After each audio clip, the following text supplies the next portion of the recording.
تو آج ہم جس بحر کا تذکرہ کریں گے وہ ہے فاعلاتن فاعلاتن فاعلاتن فاعلاتن، جس میں 4 مرتبہ فاعلاتن ایک مصرعے میں ہوگا اور ایک شعر میں 8 مرتبہ فاعلاتن ہوگا۔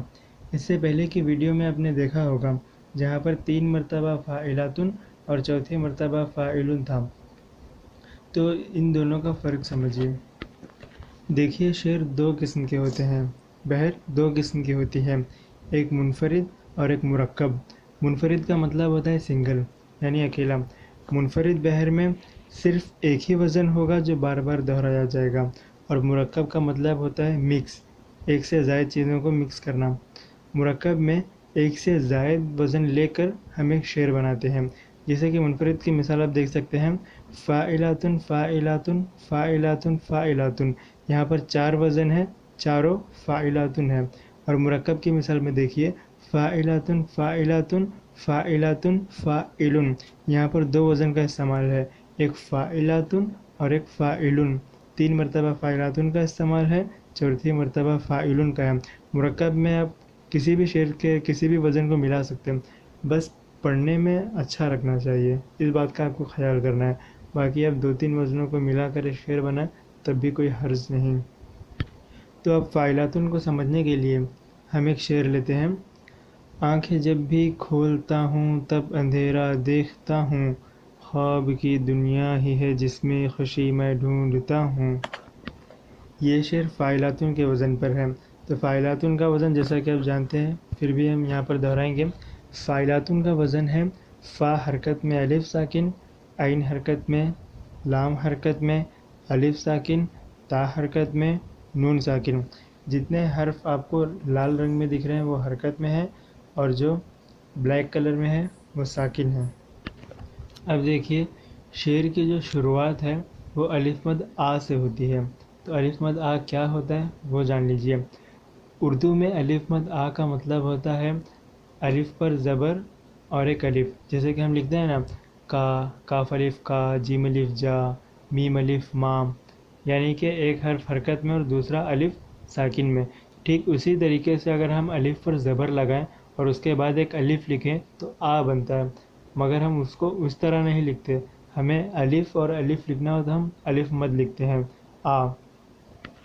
تو اس لیے جہاں بھی شعر کے بیچ میں، شروع میں، آخر میں کہیں بھی اگر آ آتا ہے تو اس کی ویلیو ہوگی ایک حرکت اور ایک ساکن کے بقدر، یعنی کہ جیسے فاعلاتن میں فا ہے، فا حرکت میں الف ساکن، ٹھیک اسی طریقے سے الف مد آ بھی اسی کی ویلیو رکھے گا، یعنی کہ الف حرکت میں الف ساکن، یعنی کہ آ اور فا دونوں ایک ہی وزن میں ہیں۔ تختے میں اس بات کا زیادہ خیال رکھیں، الف مد آ چونکہ لکھا ایک ہی حرف جاتا ہے مگر اسے گنتے ایک حرف نہیں ہے۔ اب یہاں پر پہلے مصرعے کی تختی، اوپر سب سے اوپر کی لائن میں شعر کا وزن لکھا ہوا ہے فاعلاتن، جس میں حرکت والے حرف لال رنگ میں ہیں اور بنا حرکت والے بلیک کلر میں، اور ان کو توڑ کر الگ الگ بیچ میں پلس کر کے لکھا گیا تاکہ سمجھنے میں آسانی ہو۔ تو سب سے اوپر لکھا ہے فاعلاتن، اب اس کے نیچے ہم تختی میں دیکھتے ہیں، جیسے کہ میں نے کہا تھا الف مد آ، اس کا مطلب ہوتا ہے الف پر زبر اور اس کے بعد الف۔ یہاں پر تختی کرتے وقت ہم الف پر زبر لیں گے فا کی بقدر، اور اس کے بعد آتا ہے الف۔ تو یہاں پر ہم نے الف اور نون گننا لیا، وہ اس کے لیے کہ جب ہم پڑھتے ہیں آنکھیں اپنی، تو آنکھیں میں جو نون ہے وہاں پر نون کو ہم نہیں پڑھتے، نون گننا کی ہلکی سی آواز ناک پر لے کے جاتے ہیں، اور وہاں ہمارا ٹھہراؤ نہیں ہوتا۔ اور اگر حرف مد کے بعد کوئی ایسا حرف آئے جہاں پر ہمارا ٹھہراؤ نہیں ہے، اسپیشلی نون، تو وہاں پر ہم اسے ساکن کے ساتھ ملا دیں گے، تختی میں اس کا شمار نہیں کیا جائے گا۔ یعنی آنکھیں اپنی، تو اس میں آ جو ہے اسی میں نون گننے کی آواز آ رہی ہے، اس لیے نون گننا کو لکھا جائے گا مگر اسے تختی میں شمار کرنے کی کوئی ضرورت نہیں۔ آپ دیکھ سکتے ہیں سب سے پہلے الف پر زبر ہے، اس کے بعد الف نون گننا ساتھ میں ہے، آ، اس کی آواز ہو گئی۔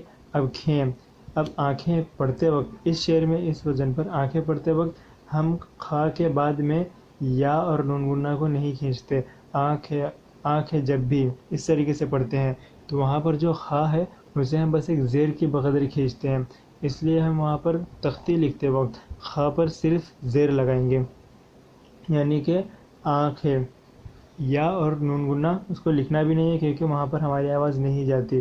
اس کے بعد جب بھی میں آپ دیکھ سکتے ہیں جیم پر زبر ہے جس طریقے سے وزن کے حساب سے لام پر زبر ہے. اس کے بعد با ساکن، با حرکت میں، یا ساکن، فاعلاتن کے وزن پر ہو گیا. اب کلر میچ کر کے دیکھ لیجئے کون کون سے حرف حرکت میں ہے، کون سے ساکن ہے. دیکھیے پہلا حرکت میں پھر ساکن، پھر ایک حرکت میں، پھر ایک حرکت میں، پھر ساکن، پھر ایک حرکت میں، پھر ساکن. اس طریقے سے یہ وزن میں آ گیا. آپ اسے پڑھ کر بھی دیکھیے. آنکھ ہے اپنی، آنکھ ہے جب بھی، فاعلاتن. اب نیچے کی لائن میں آئیے.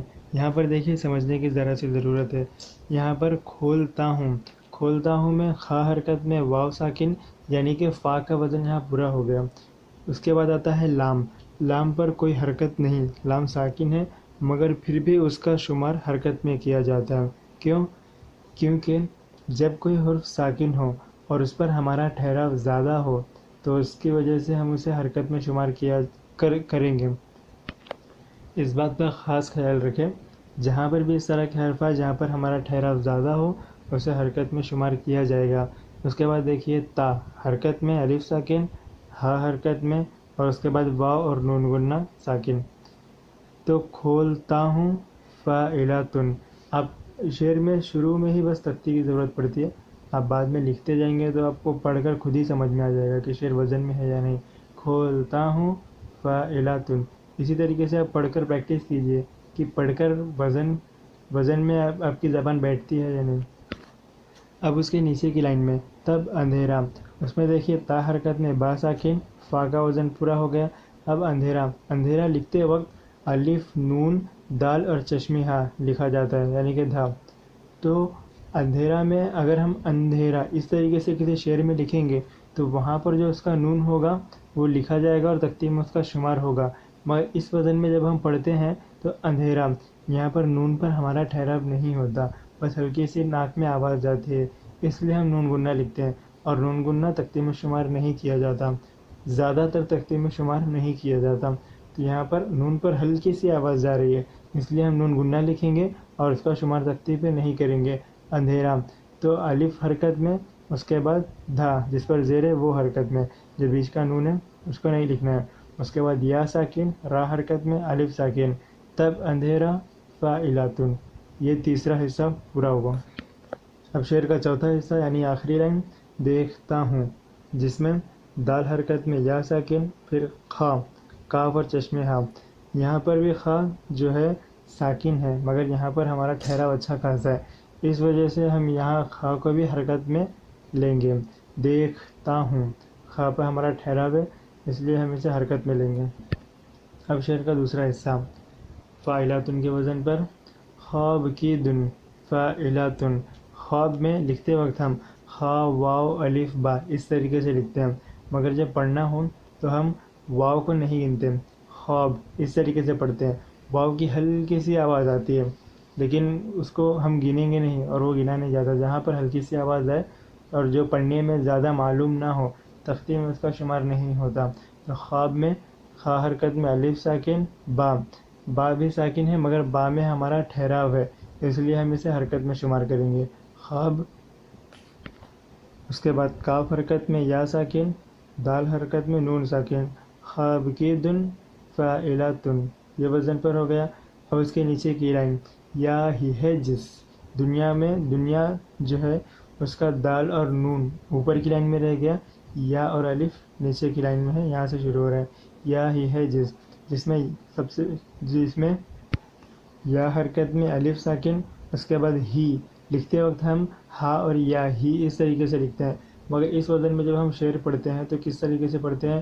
خواب کی دنیا ہی ہے جس. تو وہاں پر جو ہی ہے اس کو ہم زیادہ نہیں کھینچتے، ہی ہے ایک زیر کی بقدر کھینچتے ہیں. تو جس طریقے سے شعر پڑھا جائے گا تختی میں اسی طریقے سے لکھا جائے گا. اگر کم کھینچیں گے تو یہاں پر کم کھینچا ہوا لکھا جائے گا اور جو حرف ہم نہیں پڑھتے یا اگنور کرتے ہیں وہ تختی میں نہیں ہوں گے. جس طریقے سے ہم ہی کے یا کو نہیں کھینچتے اس لیے تختی میں اس کی یا نہیں ہوگی، اسے ہم زیر کی بقدر کھینچتے ہیں تو یہاں پر بس زیر کی بقدر ایک ہا ہوگی. تو یا حرکت میں الف ساکن، ہا حرکت میں، پھر ہے کا، ہا حرکت میں، یا ساکن، پھر جس میں جیم حرکت میں، سین ساکن.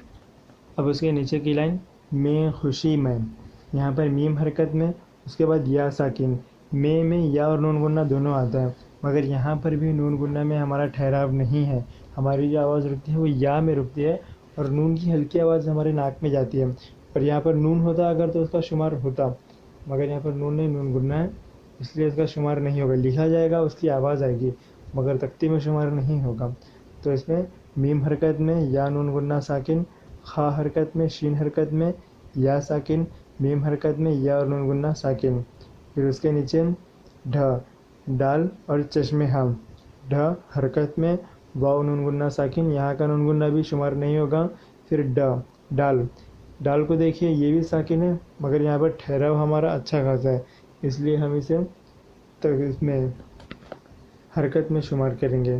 اس کے بعد تا حرکت میں الف ساکن، ہا حرکت میں واو اور نون گننا ساکن۔